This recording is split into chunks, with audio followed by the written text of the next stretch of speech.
At 16, my parents abandoned me at a desolate bus station in the dead of winter. My father handed me 50 bucks, called me a failed investment, and said, "You didn't make the cut. Don't call."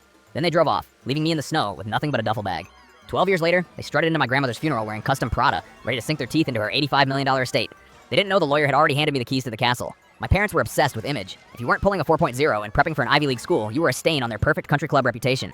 I was an artist and heavily dyslexic, everything they despised. They had my younger brother, Leo, the golden boy who could do no wrong. The night they abandoned me, I slept on a hard plastic bench. I spent the next few years surviving on scraps, scrubbing toilets at a diner, and sleeping in a cramped boiler room to get my GED. The hunger was a constant ache, but being thrown away by your own blood hurt infinitely worse.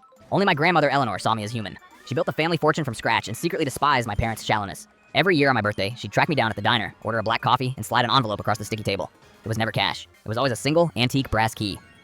"Keep these safe, kid," she'd whisper. "Guard them with your life." I strung them on a thick leather cord around my neck. It was my only connection to family. While my parents threw lavish galas, I worked double shifts at a mechanic shop, wearing those heavy brass keys against my chest like a shield. When I was 28, Eleanor died.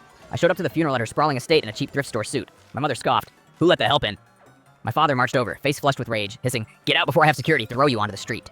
I just stared through him, walked to Eleanor's casket, and whispered, "I kept them safe." Across the room, my brother Leo caught my eye. He looked exhausted, hollowed out by their impossible expectations, too terrified to even speak to me. Afterward, the family gathered in the grand library for the will reading. The air was thick with greed. The lawyer, Mr. Vance, opened a thick leather binder. And now, to the primary estate. $85 million in liquid assets, the global real estate portfolio, and majority control of the corporation. The room went dead silent. "I leave the entirety of my empire," the lawyer boomed, "to the only person in this family who knows the value of a hard-earned dollar, to my eldest grandson."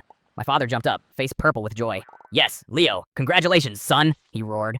Mr. Vance cleared his throat. "Not Leo. The estate is left entirely to the eldest grandson." He pointed his pen straight at my chest. Chaos erupted. My mother started screaming, "This is a fraud. He's a feral street rat." My father slammed his fists on the table. "I'll tie this up in court for decades." Mr. Vance didn't flinch. He calmly opened a secondary folder. Eleanor anticipated this. She requested I ask the beneficiary one simple question. "Do you still have the keys?" I pulled out the heavy leather cord. 12 antique brass keys jingled loudly in the suffocating silence.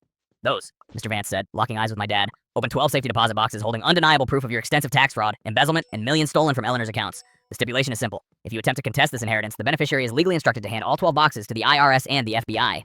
The blood drained from my parents' faces. My mother swayed, looking ready to pass out. The untouchable king and queen had just been brutally checkmated. "So," I said, my voice echoing in the massive library, "are we going to spend the next 10 years in court, or are you going to get out of my house?" They didn't say a word. They turned and practically ran for the doors. As the room rapidly cleared, only Leo stayed behind. He walked over, hands shaking. "I never forgot you," he whispered. "I hated them for what they did. I just didn't know how to stop them." I put a firm hand on his shoulder. "You don't have to be perfect anymore." We spent that evening on the master balcony, drinking grandma's vintage scotch, watching the sun set over our brand new life. The kid they threw away in the snow didn't just survive the winter. I bought the whole damn mountain.